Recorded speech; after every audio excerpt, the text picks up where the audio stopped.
Filosofía aquí y ahora. Movimientos políticos en Argentina.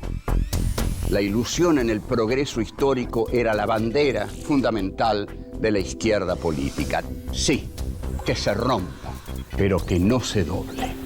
Querían pobres sometidos y tienen, en cambio, anarquistas combativos.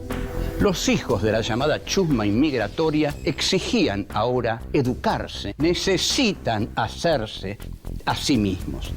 La conciencia política de los militantes aparece en la praxis. Eva Perón es una construcción de Eva Perón. El tercer mundo es el que iba a encabezar la lucha contra la opresión. Cortar de un solo tajo la cabeza de la víbora marxista. Que vengan los capitales de todo el mundo sin condiciones de ningún tipo. Develar cómo fueron los movimientos políticos que dieron forma a este país que hoy tenemos.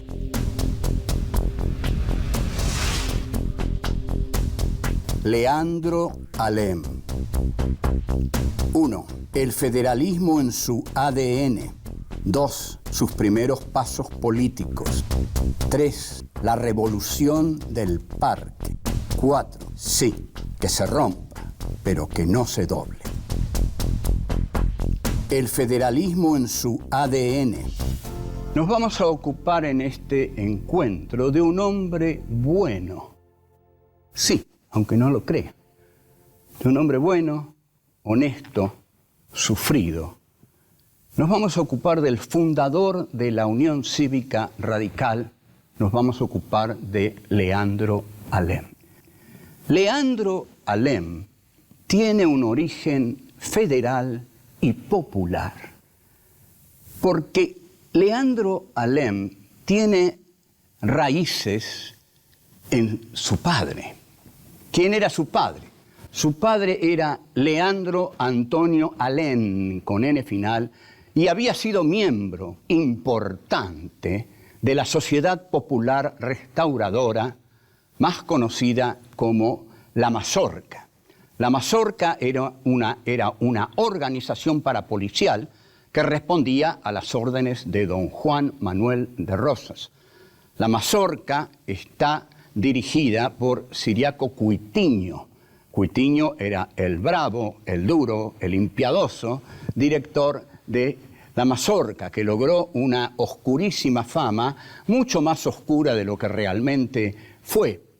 Porque también los otros tenían una oscura fama que nunca fue tan resaltada por los libros escolares como la de la Mazorca, porque Rosas no forma parte de la iconografía liberal, al contrario, es el tirano. Sin embargo, el padre de Leandro Alem se suma tempranamente a la causa de Manuel Dorrego, que llega a ser gobernador de la provincia de Buenos Aires. Al ser gobernador de la provincia de Buenos Aires, Manuel Dorrego es un gobernador legítimo, ha sido elegido por el pueblo de Buenos Aires. Sin embargo, Lavalle, que regresa de la guerra del Brasil, con el que es todavía el Ejército Libertador, da un golpe contra Dorrego, es el primer golpe de Estado de la Argentina, y luego, influido por las cartas de los unitarios, lo mata, lo fusila a Dorrego. Luego, con Rosas, que asume la gobernación como el vengador de la muerte de Dorrego, Leandro Alem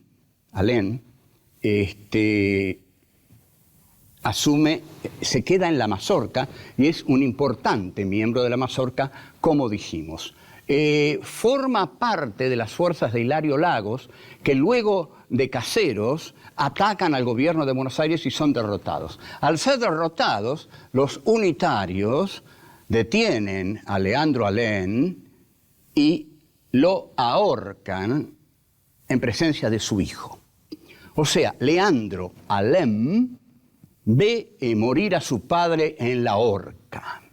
Esta muerte del padre de Leandro influyó tanto en su psiquismo porque además lo dejaron colgado 4 horas para la visión del pueblo.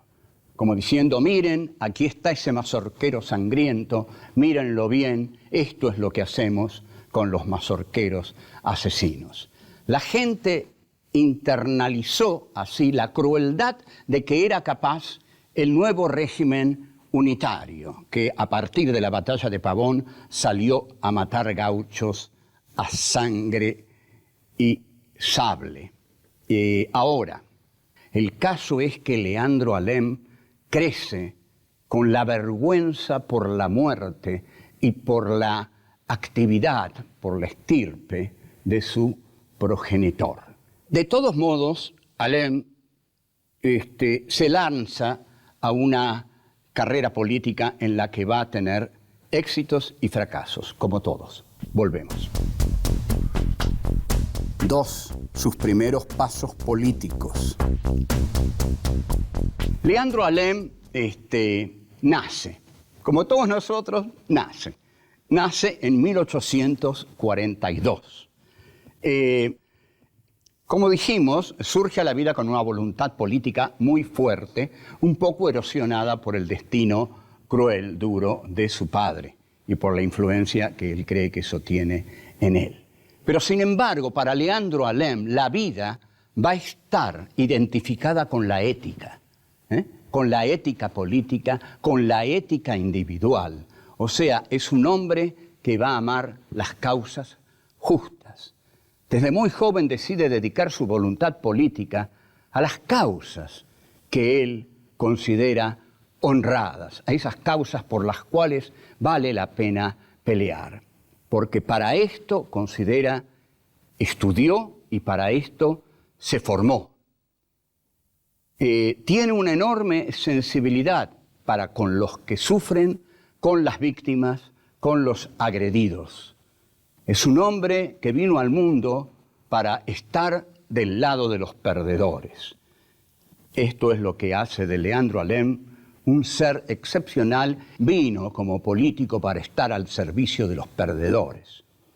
Se suma a los ejércitos de Urquiza, lucha en la batalla de Cepeda a favor de Urquiza y ya en la batalla de Pavón lucha a favor de Mitre. No hay mucha coherencia en esto y no la ve Leandro Alem. Entonces, una vez que la batalla de Pavón termina, Alem tiene 27 años y entra entre los diputados del Partido Autonomista de Adolfo Alsina. Así comienza su carrera dentro de la política. A los 20 años es diputado del autonomismo alcinista. Esta iniciación le permite después entrar en la legislatura provincial en el año 1872, cuando José Hernández empieza a escribir el Martín Fierro en un hotel de la ciudad de Buenos Aires. Ahí el joven Alem entra en la legislatura. El joven Alem insiste en la defensa y en la necesidad del sufragio universal, que lo va a lograr el radicalismo a través de Irigoyen en un pacto con Sáenz Peña. Leandro Alem se destaca por una oratoria florida, porque es poeta, o sea, es un hombre político, es un hombre profundamente neurótico, es un hombre de un gran ímpetu, pero también es un poeta, lo que ornamenta su oratoria. Ahora, había en él, en Alem, un juego, como es muy habitual, entre lo maníaco y lo depresivo. Lo maníaco lo llevaba al gran entusiasmo y a los grandes discursos, y lo depresivo lo obligaba a recluirse y a no tener la fuerza necesaria para afrontar la realidad, como no la tiene el depresivo. La etapa del surgimiento de la Unión Cívica de los radicales es muy compleja. Hay que entender que había en ese momento un ejemplo lamentable en el gobierno de la República. Ese ejemplo era el gobierno de Juárez Celman. Juárez Celman había sido puesto por Roca y era un gobierno tremendamente corrupto que contraía deudas con el exterior y en el cual en ese gobierno estaba digamos, tolerado el robo, el dinero para los amigos. Es muy parecido y muchos lo han comparado con el gobierno de Menem en cuanto a la profunda corrupción y al profundo amiguismo que recorría a esos dos gobiernos. Juárez Celman concentra todo el poder en su persona, por lo cual a su gobierno le dicen el unicato, o sea que todo está unido, centralizado en la presencia del presidente. Ahora, hay una oposición a Juárez Celman. ¿Qué oposición es? La del eterno Bartolomé Mitre, que todavía anda entreverado por ahí tratando de hacer algo por la patria. Vamos a tratar de ver qué pasa con Juárez Celman, qué hace Mitre y sobre todo, porque es nuestro tema, qué hace Leandro Alem. Volvemos. 3. La revolución del parque. Alem empieza a sentirse un poco solitario, cosa muy mala para un depresivo. Había roto sus relaciones con Mitre, también se había peleado con Adolfo Alsina, o sea que necesita nuevos apoyos. Estos nuevos apoyos primero los encuentra al formar el Partido Republicano con Aristóbulo del Valle, que es un político de la época que en ese momento pareciera venirle bien a Alem. Pero Alem va a encontrar otra persona en la cual va a poder respaldarse y sentirse más acompañado. Esta persona es Hipólito Yrigoyen, que es su sobrino. Entre tanto, la Unión Cívica Radical, conducida por Leandro Alem, realiza una revolución. Que lo tengan claro nuestros amigos los radicales. Llegaron a conseguir el sufragio universal e Yrigoyen llegó al gobierno después de 3 revoluciones. La del Parque, la de 1897 y la de 1905. La más famosa de todas es la Revolución del Parque contra estos depredadores que están en el gobierno. Se hace en junio de 1890. Esta revolución es derrotada, pero sin embargo hay una frase que surge de esta gesta que encabeza Leandro Alem. La revolución fue derrotada, pero el gobierno está muerto. Frase contundente. Alem sale fortalecido, rompe con Mitre, como dijimos, y con Mitre había hecho la Unión Cívica, pero ahora él crea la Unión Cívica Radical. O sea, tenemos aquí al creador de la Unión Cívica Radical que aparece con una acción revolucionaria para derrocar a un gobierno de ladrones. Así aparece en nuestra historia, de muy buena manera, la Unión Cívica Radical. La funda un hombre honesto y limpio, como Leandro Alem, hijo de un mazorquero que se había levantado contra el gobierno porteño. Viene Leandro Alem del federalismo por la lucha de su padre. Y él crea un movimiento esencialmente popular, que esto es lo que ha sido y debe ser la Unión Cívica Radical. Entonces, vamos a decir una verdad, que nos gusta decirla. La Unión Cívica Radical es un partido revolucionario en 1890, en 1896 y en 1905. ¿Qué quiere la Unión Cívica Radical? Quiere destruir el fraude, la corrupción, toda la basura moral del gobierno de Juárez Celman. Entonces, toda la basura legislativa, toda la basura económica, toda la corrupción, y eso comienza a lograrlo. Entre tanto, en la capital, en las elecciones, su partido tiene una derrota muy grande y la revolución de 1905 ya es más encabezada por Hipólito Yrigoyen. Cuando le dicen al presidente en ese momento que estalló una revolución, se lo dice su valet: señor presidente, ha estallado una revolución, ¿usted qué piensa hacer? Y Quintana dice: por ahora ponerme los pantalones. Bueno, la revolución no triunfa porque no toma el poder, pero acorrala al régimen, porque Yrigoyen ya comienza a distinguir entre la causa, que son ellos, y el régimen, que son los corruptos, los políticos nefastos a los que la causa se enfrenta. Volvemos. 4. Sí, que se rompa, pero que no se doble.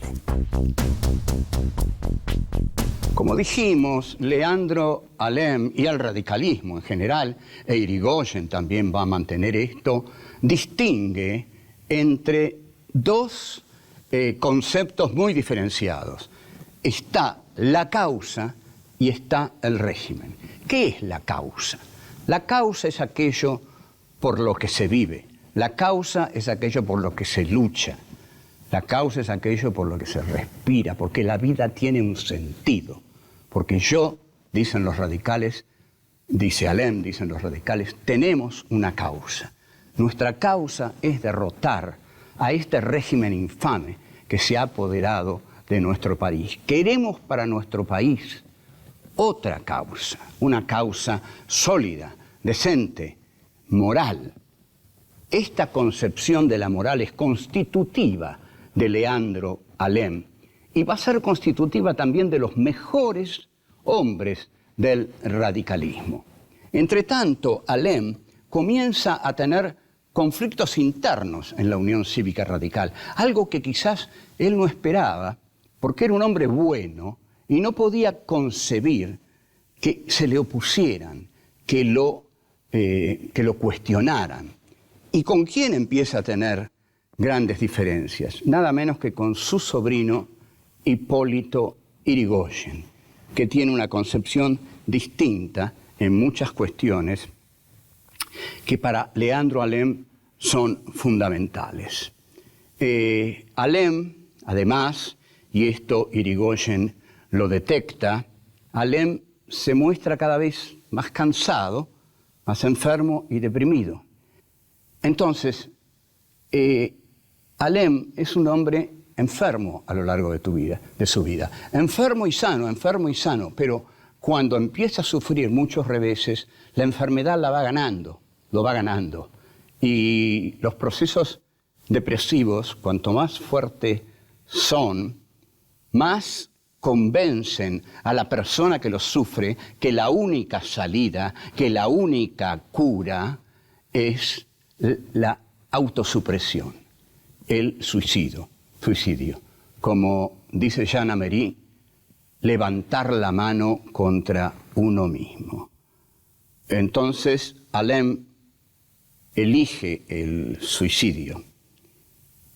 Es muy raro que un político se suicide.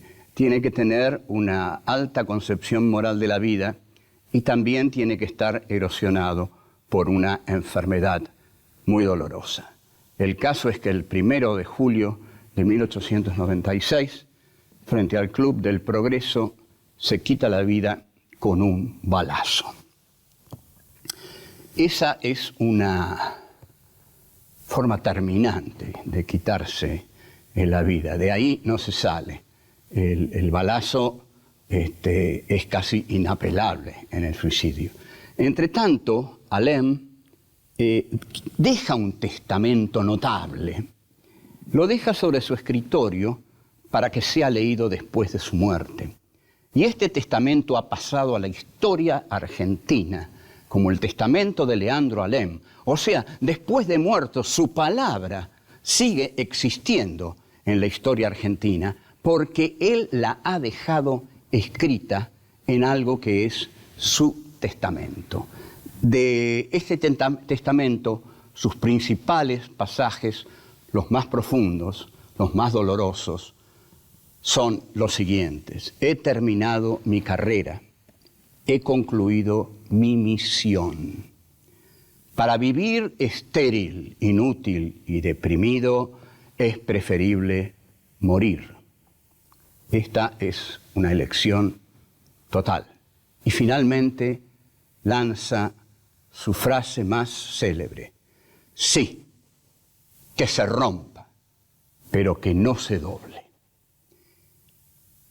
Lo que quiere decir esta frase es que los principios de la vida de un hombre no pueden doblarse nunca, no se negocian, no tienen precio. Los principios de la vida de un hombre son duros como el acero, y el acero no se dobla. Doblarse es ser y actuar como dos personas distintas. Una vez se dobla, una vez es de acero. No. Es preferible romperse antes que doblarse. Se actúa en la política, se comienza a actuar en eso que hoy llamamos lo pragmático. Lo pragmático es el canto, el himno a la política del doblez, ¿no? Todos son dobles, todos tienen 2, 3, 4 caras. La ética política no es así. En la ética política entran aquellas actitudes que se toman para no abandonar jamás. Estos son los principios que asumen para sí mismos los hombres honrados. Este hombre es Leandro Alem, un hombre que en su testamento dice que desde muy niño siempre luchó desde abajo y por los de abajo. Siempre luchó entonces por las causas populares. Se puso al frente de una revolución para terminar con un gobierno fraudulento. El más indecente de los gobiernos que había tenido el país hasta ese momento. Su revolución la prolongarán los radicales de Irigoyen cerca de fin de siglo y en la revolución de 1905. El sufragio universal y secreto que consigue Hipólito Yrigoyen en 1912 no es la dádiva de Luis Sáenz Peña. Es el resultado de la lucha revolucionaria del Partido Radical que encabezó Leandro Alem. Aquí queda entonces nuestro recuerdo y, ¿por qué no?, nuestra veneración, nuestra admiración por un político honesto, que fundó un partido que debe volver su mirada hacia ese político y hacia el sobrino que lo siguió, don Hipólito. En ellos van a encontrar la opción por los pobres y la opción por las víctimas, que para eso está la política, para ayudar a los que pierden. La decisión por la ética política, todo esto expresado en la célebre frase de Leandro Alem, que se rompa, pero que no se doble, tal como él lo hizo. Se rompió, pero nunca, nadie jamás lo vio doblarse. Nadie nunca tuvo nada de qué avergonzarse en su vida. Nunca tuvo esto Leandro Alem. No tenía nada de qué avergonzarse. Son muy pocos los que pueden jactarse de algo así. De modo que sencillamente decimos salud, don Leandro. Chao.